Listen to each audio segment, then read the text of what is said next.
Hayo ameyasema Petro Olombe, kaimu mkuu wa TAKUKURU mkoa wa Singida, ya kuwa ushirikiano unaopata kutoka kwa wakazi wa Singida unafanya kazi zao ziwe rahisi na mafanikio katika kupambana na rushwa. Washukuru viongozi na wadau wote kwa ushirikiano mzuri mnaotupatia katika utendaji kazi wetu.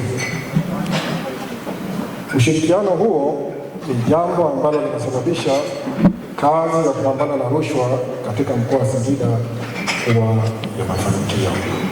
Kama mnavyofahamu, kazi hii huwezi kuifanya peke yako, inahitaji kushirikiana na wadau ndio nyinyi ambao kwa heshima kubwa tunawakaribisha kwenye iftari hii. Aidha, amesema kuwa TAKUKURU ni sehemu ya kijamii, ndio maana wanashirikiana katika sehemu mbalimbali na wadau wetu muhimu.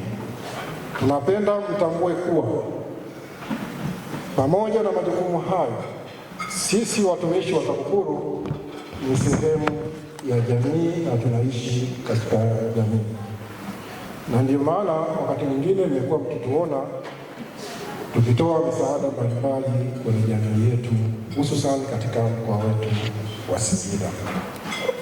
Hivyo iftari hii ni sehemu ya matendo hayo ya kijamii ambayo kimsingi tunapaswa kushiriki kama sehemu ya jamii. Kwa upande wake, shehe wa mkoa wa Singida Isa Nasoro amerejea katika maandiko ya dini na kusema kuwa rushwa imekatazwa, huku akisisitiza kuwa TAKUKURU wanatakiwa wafike katika nyumba za ibada. Swala la rushwa Mwenyezi Mungu amelikemea, Mtume Muhammad sallallahu alaihi wasallam amelikemea, kafika mbali zaidi kusema amelaaniwa anayetoa na anayepokea.